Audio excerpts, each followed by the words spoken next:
Hello friends, आप सभी का मेरे यूट्यूब चैनल में स्वागत है।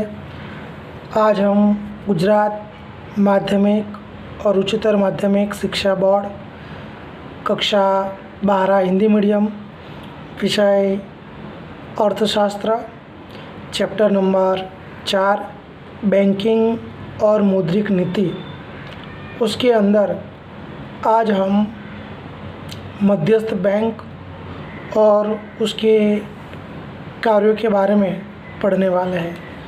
सबसे पहले हम मध्यस्थ बैंक के बारे में जानकारी प्राप्त करने का प्रयत्न करेंगे।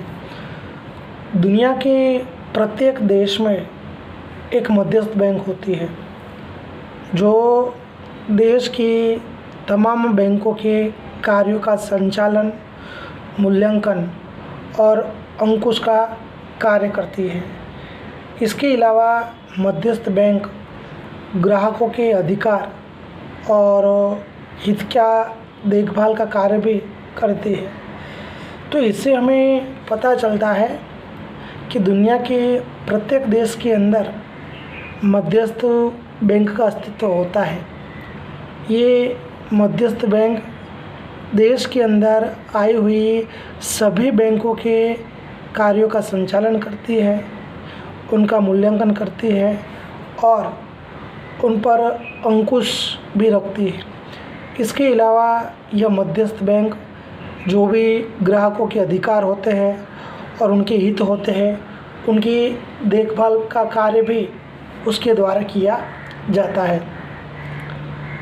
आर.पी. केंट इसी चीज़ को अंग्रेजी में डिफाइन करना चाहते हैं। The institution charged with the responsibility of managing the expansion and construction of the volume of money in the interest of the general public welfare. RP. Kent के शब्दों में मध्यस्थ बैंक यानी ऐसी संस्था जो देश के सामान्य हित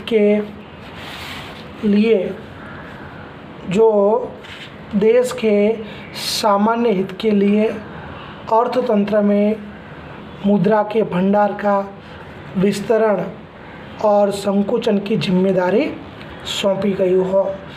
तो आर.पी. केंट के हिसाब से ऐसा है कि मध्यस्थ बैंक अर्थात ऐसे बैंक है जो देश के सामान्य हित के लिए अर्थतंत्र में मुद्रा के भंडार का विस्तरण और संकुचन की जिम्मेदारी जिसे सौंपी गई हो, ऐसी संस्था को हम मध्यस्थ बैंक कह सकते हैं।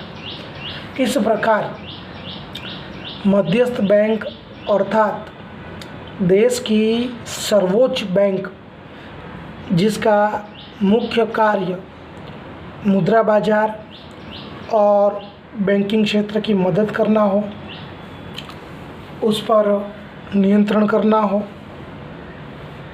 प्रोत्साहन देना हो और देश के आर्थिक हित के लिए मौद्रिक स्थिरता बनाए रखने का होता है।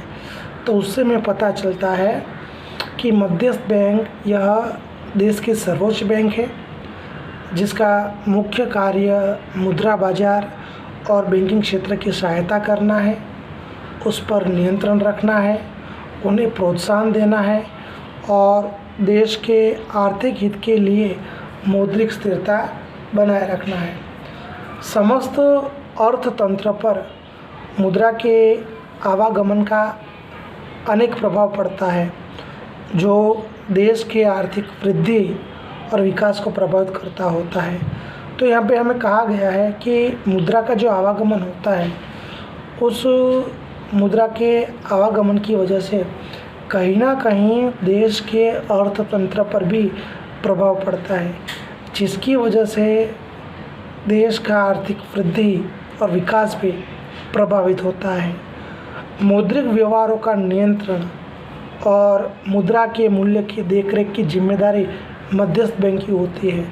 तो यहाँ पे हमें समझाना चाहते हैं कि जो भी मौद्रिक व्यवहार किए जाते हैं उन मौद्रिक व्यवहारों का नियंत्रण मध्यस्थ बैंक के द्वारा किया जाता है। मुद्रा का जो मूल्य होता है उस मूल्य की देखरेख की जिम्मेदारी भी मध्यस्थ बैंक की होती है।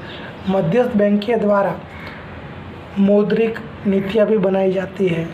हम संक्षिप्त में कहें तो मध्यस्थ बैंक अर्थात अर्थतंत्र में आर्थिक स्थिरता की जिम्मेदारी का कार्य करने वाली संस्था। मध्यस्थ बैंक सरकार को मौद्रिक सलाह भी दे सकती है और सुझाव भी दे सकती है। भारत की जो मध्यस्थ बैंक है उसे RBI के नाम से जाना जाता है, हिंदी में भारतीय रिजर्व बैंक। तो हम RBI के बारे में जानने का प्रयत्न करेंगे। भारत की मध्यस्थ बैंक को रिजर्व बैंक ऑफ इंडिया के नाम से जाना जाता है।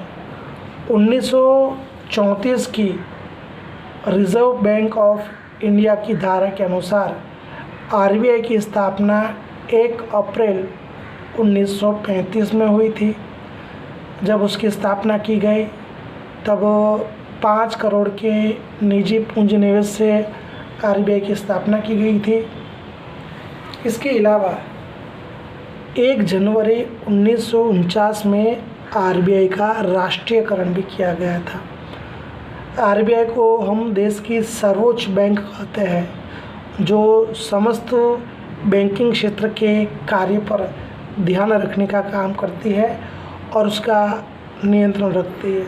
साथ साथ ही भारत सरकार के लिए मौद्रिक नीति बनाने का भी काम करती है।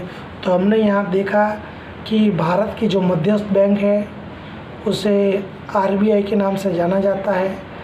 इस RBI की स्थापना 1934 RBI की धारा के तहत 1 अप्रैल 1935 में हुई थी। जब इसकी स्थापना की गई तब 5 करोड़ का निजी पूंजी निवेश किया गया था। उसका राष्ट्रीयकरण 1 जनवरी 1949 में किया गया था। हमारे देश की सबसे सर्वोच्च बैंक RBI को कहा जाता है, जो बैंकिंग क्षेत्र के कार्यों पर ध्यान रखने का काम करती है, उस पर नियंत्रण रखती है और भारत सरकार के लिए मौद्रिक नीति बनाने का भी वो काम करती है। अब हम RBI के कार्यों के बारे में पढ़ने वाले हैं। तो हम RBI के कार्यों की बात करें तो RBI के कार्यों को हम 2 भाग में बांटने का प्रयत्न करेंगे। RBI के मौद्रिक कार्य और गैर मौद्रिक कार्य। हम सबसे पहले RBI के जो मौद्रिक कार्य है उसकी हम चर्चा करने वाले हैं। तो RBI का पहला जो मौद्रिक कार्य है जिसका नाम है चलन मुद्रा निर्गमित करने का कार्य। निर्गमित का मतलब प्रकाशित होता है, तो हम ऐसा भी कह सकते हैं चलन मुद्रा प्रकाशित करने का कार्य। 2 रुपये और 2 रुपये से अधिक रकम की कागज़ी नोटें छापने का कार्य और उसे बाज़ार में भेजने का कार्य RBI के द्वारा किया जाता है। तो यहाँ पे कागज़ी नोटें छापने की बात की गई है। 2 रुपये और 2 रुपये से अधिक की रकम की जो कागज़ी नोटें होती है वो छापने का कार्य RBI के द्वारा किया जाता है। उसे बाज़ार में भेजने का कार्य भी RBI के द्वारा किया जाता है। जबकि चलन में जो भी सिक्के हैं और 1 रुपये का कागज़ी नोट भारत सरकार के वित्त मंत्रालय के द्वारा किया जाता है। तो ये भी हमें पता होना चाहिए कि जो भी चलनी सिक्के हैं वे और 1 रुपये का जो कागज़ी नोट होता है वे भारत सरकार का वित्त मंत्रालय प्रकाशित करता है। सरकार के एजेंट के रूप में RBI उसके वितरण की जिम्मेदारी भी निभाती है। तो हमने यहाँ देखा दोस्तों कि किस प्रकार से चलन मुद्रा को प्रकाशित किया जाता है। 2 रुपये या तो 2 रुपये से अधिक के जो भी कागज़ी नोट होते हैं वो आरबीआई के द्वारा छापे जाते हैं और उसे बाज़ार में भेजे जाते हैं। इसके अलावा जो भी चलनी सिक्के होते हैं और 1 रुपये का कागज़ी नोट होता है वो भारत सरकार के वित्त मंत्रालय के द्वारा प्रकाशित किया जाता है या तो उसकी छपाई की जाती है। आरबीआई का दूसरा जो मौद्रिक कार्य है जिसका नाम है सरकार की बैंक के रूप में कार्य। आरबीआई यह केंद्र सरकार और राज्य सरकार की बैंक मानी जाती है और सरकार के एजेंट के रूप में वो काम करने का काम करती है। सरकार के मुद्रा की एजेंट और मौद्रिक सलाहकार के रूप में भी आरबीआई काम करती है। एजेंट के रूप में वे सरकारी बॉन्ड, सरकारी खाते और जो भी चलने सिक्के होते हैं इत्यादि का संचालन का काम भी करती है। तो इसीलिए हम आरबीआई को सरकार की बैंक के रूप में भी हम कह सकते हैं, क्योंकि आरबीआई यह केंद्र सरकार और राज्य सरकार की बैंक मानी जाती है। सरकार के मुद्रा की एजेंट के रूप में और मौद्रिक सलाहकार के रूप में वो अपना कार्य करती है। वे सरकारी बॉन्ड होते हैं, सरकारी खाते होते हैं, जो भी चलने सिक्के होते हैं, इन सब का संचालन की जिम्मेदारी भी आरबीआई की ही मानी जाती है। आरबीआई का जो तीसरा मौद्रिक कार्य है जिसका नाम है बैंकों की बैंक और बैंकों के अंतिम सहायक के रूप में कार्य करना, तो आरबीआई को बैंकों की बैंक कहा जाता है और बैंकों की अंतिम सहायक के रूप में भी जाना जाता है। आरबीआई भारत की सभी शेड्यूल बैंक या तो सूचित बैंकों की बैंक मानी जाती है और नियमनकार मानी जाती है। वे बैंकों के नकद रक्षित कोष का संचालन करती है। व्यापारिक बैंकों के ऋण संबंधी नीति की दिशा तय करती है। ब्याज के दर भी आरबीआई के द्वारा ही निर्धारित किए जाते हैं। कोई भी शेड्यूल बैंक की जब आर्थिक स्थिति सही ना हो या तो शेड्यूल बैंक के सामने कोई मौद्रिक संकट खड़ा हो तो ऐसी परिस्थिति में आरबीआई अंतिम सहायक के रूप में अपनी भूमिका निभाती है। तो हमें याद रखना है, हम आरबीआई को बैंकों की बैंक के रूप में जानते हैं और बैंकों की अंतिम सहायक के रूप में भी जानते हैं, क्योंकि आरबीआई यह भारत के अंदर जितने भी शेड्यूल बैंक हैं उन सभी बैंकों की नियमनकार मानी जाती है। वे बैंकों के नकद रक्षित कोष का संचालन का काम करती है। नकद रक्षित कोष का संचालन करने की जिम्मेदारी भी आरबीआई की होती है। व्यापारिक बैंक के ऋण संबंधी जो नीति है वो नीति की दिशा निर्धारित करने का काम भी आरबीआई के द्वारा निर्धारित किया जाता है। बैंकों के जो ब्याज के दर होते हैं वो ब्याज के दर निश्चित करने की जिम्मेदारी भी आरबीआई की ही मानी जाती है। इसके अलावा अगर कोई भी शेड्यूल बैंक मौद्रिक संकट में हो, आर्थिक संकट में हो, तो ऐसे समय में उसको सहायता प्रदान करने का काम भी आरबीआई के द्वारा किया जाता है। अब हम आरबीआई का चौथा मौद्रिक कार्य पढ़ेंगे जिसका नाम है शाख नियमन का कार्य। मौद्रिक नीति के विविध साधनों की मदद से आरबीआई व्यापारिक बैंकों की साख सृजन की प्रवृत्ति करती है और मुद्रा की आपूर्ति का नियमन करती है। तो इस प्रकार से देखा जाए तो साख नियमन की जिम्मेदारी भी आरबीआई के पास होती है। व्यापारिक बैंकों के द्वारा जो साख सृजन किया जाता है या जो साख सृजन की जो प्रवृत्ति की जाती है उस प्रवृत्ति पर नियंत्रण रखने की जिम्मेदारी आरबीआई की होती है। अब हम आरबीआई का पांचवा मौद्रिक कार्य देखने वाले हैं जिसका नाम है विदेशी मुद्रा की देखरेख का कार्य। अगर विनिमय दर कानूनी रूप से स्थिर रखा जाए तो आरबीआई विनिमय दर निश्चित करता है। यदि विदेशी विनिमय दर बाज़ार में उसकी मांग और उसकी पूर्ति के आधार पर निश्चित होता है, तब आरबीआई बाज़ार में विदेशी मुद्रा का क्रय और विक्रय करके विदेशी विनिमय की तुलना में भारत के रुपये के मूल्य की देखरेख का काम भी करती है। तो यहाँ पे विदेशी मुद्रा की देखरेख का कार्य कैसे किया जाता है उसके बारे में बताया गया है।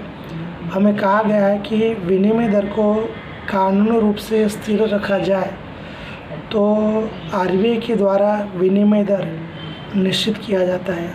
उसी प्रकार विदेशी विनिमय दर की हम बात करते हैं कि जो विदेशी विनिमय दर होता है बाज़ार में उसकी मांग और पूर्ति के आधार पर निश्चित किया जाता है, और तब आरबीआई बाज़ार के अंदर विदेशी मुद्रा का क्रय भी करती है और विक्रय भी करती है। और विदेशी विनिमय की तुलना में भारत का जो रुपया है उसके मूल्य की देखरेख की जिम्मेदारी भी आरबीआई की होती है।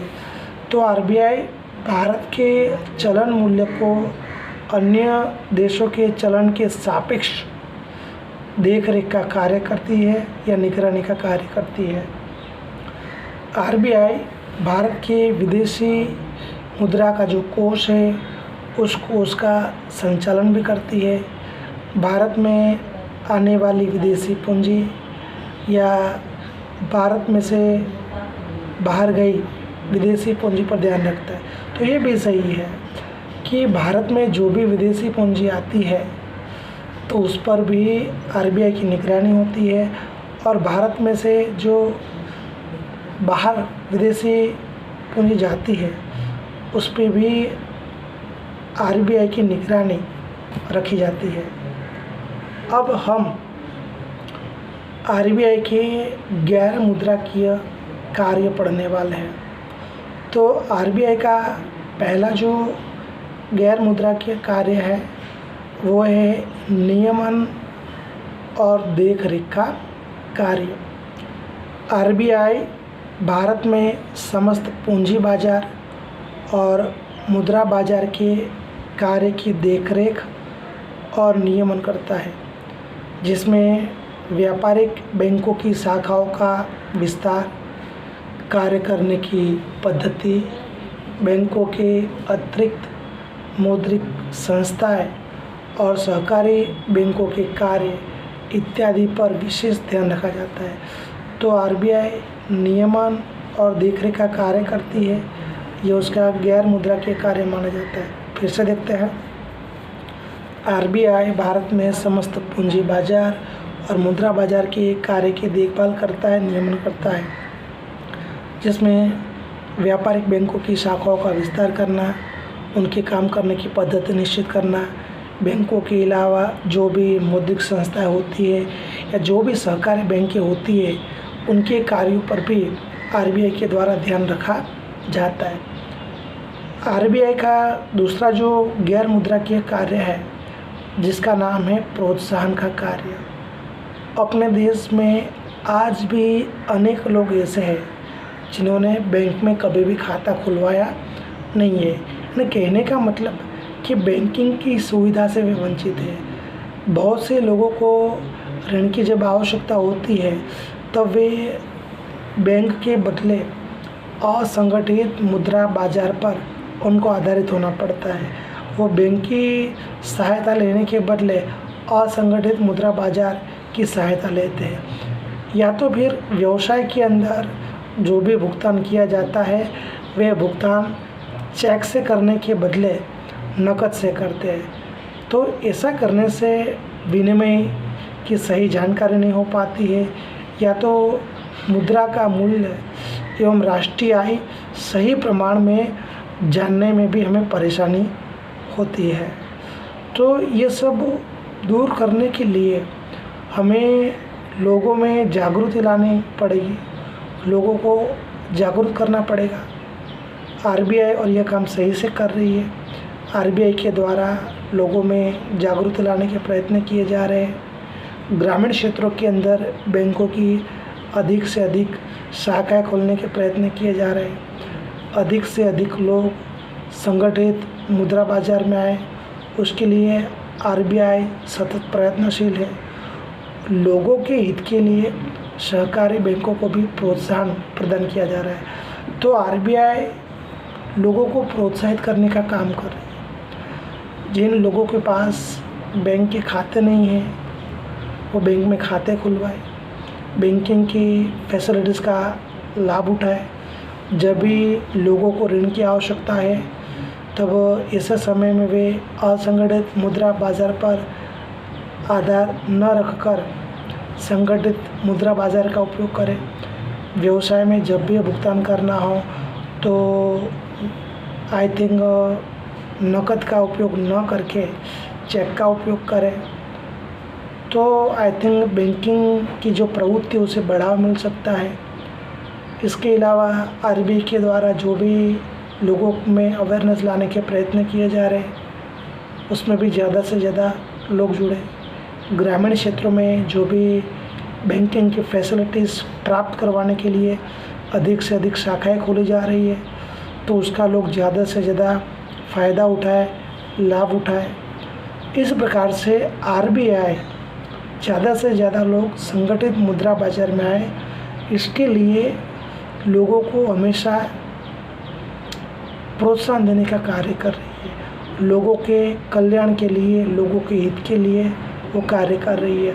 सहकारी बैंकों को बढ़ावा देने के लिए प्रोत्साहन का कार्य भी आरबीआई कर रही है।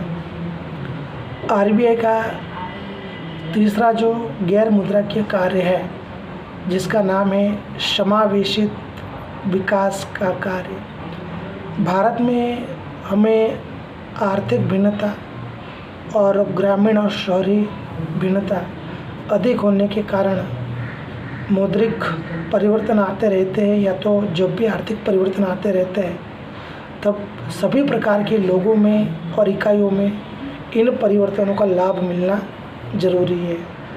आरबीआई इसके लिए बैंकिंग क्षेत्रों में हमेशा अपनी तरह से प्रयत्न करता रहता है। ऋण के लिए अग्रिमता वाले क्षेत्रों में जैसे कृषि क्षेत्र हो, छोटे पैमाने के उद्योग हो, स्वरोजगार और परंपरागत गृह उद्योग हो, इनके लिए ऋण की व्यवस्था उत्पन्न की जाती है। तो यहाँ पे हमें समझा गया कि भारत के अंदर हमें आर्थिक भिन्नता देखने को मिलती है, ग्रामीण और शहरी भिन्नता देखने को मिलती है, जिसकी वजह से देश में जो भी आर्थिक परिवर्तन आते हैं, आर्थिक बदलाव आते हैं, उन आर्थिक बदलाव का लाभ सभी प्रकार के लोगों को मिले, सभी प्रकार की इकाइयों को इन आर्थिक परिवर्तनों का लाभ मिलना ज़रूरी है और इन आर्थिक परिवर्तनों का लाभ सभी लोगों तक पहुँचे। इसके लिए आरबीआई के द्वारा बैंकिंग क्षेत्रों में बहुत बदलाव किए जा रहे हैं, बहुत परिवर्तन किए जा रहे हैं। जिनको ऋण की ज़रूरत है ऐसे लोगों को पर्याप्त मात्रा में ऋण मिलता रहे, इसके लिए भी आरबीआई प्रयत्नशील है। जैसे कि किसान हो, छोटे पैमाने का उद्योग वाला व्यक्ति हो, स्वरोजगार के लिए किसी को ऋण चाहिए, परंपरागत गृह उद्योग के लिए ऋण चाहिए, तो इसके लिए आरबीआई के द्वारा व्यवस्था की गई है। लोगों में बैंकिंग और मुद्रा व्यवस्था के बारे में जानकारी बढ़े, जागृति बढ़े, इसके लिए भी आरबीआई के द्वारा प्रचार और प्रसार किया जाता है। वर्तमान समय में प्रधानमंत्री जन धन योजना शुरू की गई है, तो सरकार के द्वारा जो प्रधानमंत्री जन धन योजना शुरू की गई है उसका संचालन भी आरबीआई के द्वारा ही किया जाता है। बैंक के ग्राहकों के हित और अधिकार का देखभाल, अधिकार की निगरानी करने की जिम्मेदारी भी आरबीआई की है। बैंकिंग प्रवृत्तियों में सुधार हो, नए नए संशोधन हो, बैंकिंग प्रवृत्ति में सुधार और संशोधन को वेगवान बनाने के लिए, गतिशील बनाने के लिए आरबीआई प्रत्येक प्रकार के मौद्रिक आंकड़े और जो भी निष्णातों के लेख होते हैं, एक्सपर्ट के जो भी थीसिस होते हैं, उनको अपने वेबसाइट पर रखती है, जो प्रत्येक व्यक्ति को निःशुल्क प्राप्त होते हैं। तो हमने देखा कि बैंकिंग और मुद्रा व्यवस्था के बारे में लोगों में जानकारी और जागृति बढ़े, इसके लिए भी आरबीआई एक्टिव है। जो जनधन योजना गवर्नमेंट के द्वारा शुरू की गई है, उसका टोटल मैनेजमेंट आरबीआई के द्वारा किया जाता है। बैंकों के जो कस्टमर होते हैं, उनके जो राइट्स होते हैं, उनकी देखभाल की जिम्मेदारी भी आरबीआई की होती है। बैंकिंग सेक्टर में जो भी नए नए सुधार किए जाते हैं या तो जो भी नए नए रिसर्च किए जाते हैं, उनको गतिशील बनाने के लिए आरबीआई सभी प्रकार के मौद्रिक आंकड़ों को अपने वेबसाइट पे रखती है। जो भी एक्सपर्ट होते हैं, उनके जो थीसिस होते हैं, उनकी जो स्क्रिप्ट्स होती है, वो हमें आरबीआई की वेबसाइट पर देखने को मिलती है। और ये सब देश में रहने वाले प्रत्येक व्यक्ति को निःशुल्क किसी प्रकार का चार्ज पे किए बिना प्राप्त हो सकता है। तो ये सभी आरबीआई के आई थिंक गैर मुद्रा के कार्य माने जाते हैं। दोस्तों, आज के वीडियो के अंदर हमने मध्यस्थ बैंक किसे कहते हैं, मध्यस्थ बैंक का कार्य क्या है, आरबीआई को भारत की मध्यस्थ बैंक कही जाती है। इसके अलावा आरबीआई के कार्यों को हम दो भाग में बांटते हैं, आरबीआई के मौद्रिक कार्य और आरबीआई के गैर मौद्रिक कार्य। मौद्रिक कार्यों के अंदर पहला चलन मुद्रा को प्रकाशित करने का कार्य, दूसरा सरकार की बैंक के रूप में कार्य, तीसरा बैंकों की बैंक और बैंकों के अंतिम सहायक के रूप में कार्य, चौथा साख नियमन का कार्य, पांचवा विदेशी मुद्रा की देखरेख का कार्य। और आरबीआई के गैर मुद्रा के कार्यों की बात करें तो आरबीआई के गैर मुद्रा के कार्य 3 हैं। पहला नियमन और देखरेख का कार्य, दूसरा प्रोत्साहन का कार्य, तीसरा समावेशित विकास के कार्य। तो इस प्रकार हमने पूरे वीडियो में हमने आरबीआई के बारे में जानने का प्रयत्न किया। आरबीआई की स्थापना, उसका राष्ट्रीयकरण और उसके कार्य, इन सब की जानकारी हमने प्राप्त करने का प्रयत्न किया। परीक्षा के अंदर कई बार सवाल भी पूछा जाता है, आरबीआई के कार्य लिखिए या तो उनके कार्यों की सूची बनाइए या तो मध्यस्थ बैंक की जानकारी देकर उसके कार्य सविस्तार से समझाइए। तो उसमें आपको ये टॉपिक बहुत ही हेल्पफुल होगा। दोस्तों, अगर आपको मेरा ये वीडियो पसंद आया हो, उसे लाइक कीजिए, शेयर कीजिए। हमारा ये जो चैनल है, जिसका उद्देश्य केवल और केवल बच्चों को शिक्षा देना है, तो आप अपने दोस्तों तक इस शिक्षा को पहुंचाने का प्रयत्न कीजिए। ज़्यादा से ज़्यादा ग्रुप शेयरिंग कीजिए। आपकी कोई कन्फ्यूजन हो, कोई समस्या हो, कोई टॉपिक समझ में ना आया हो, तो कोई भी क्वेरी हो तो कमेंट बॉक्स में लिखकर आप भेज सकते हैं। आप हमारे इस चैनल को ज़्यादा से ज़्यादा सब्सक्राइब करने का प्रयत्न करें। आगे के वीडियो में हम नए टॉपिक के साथ फिर से मिलेंगे। तब तक जय हिंद, जय भारत, वंदे मातरम। धन्यवाद। अस्तु।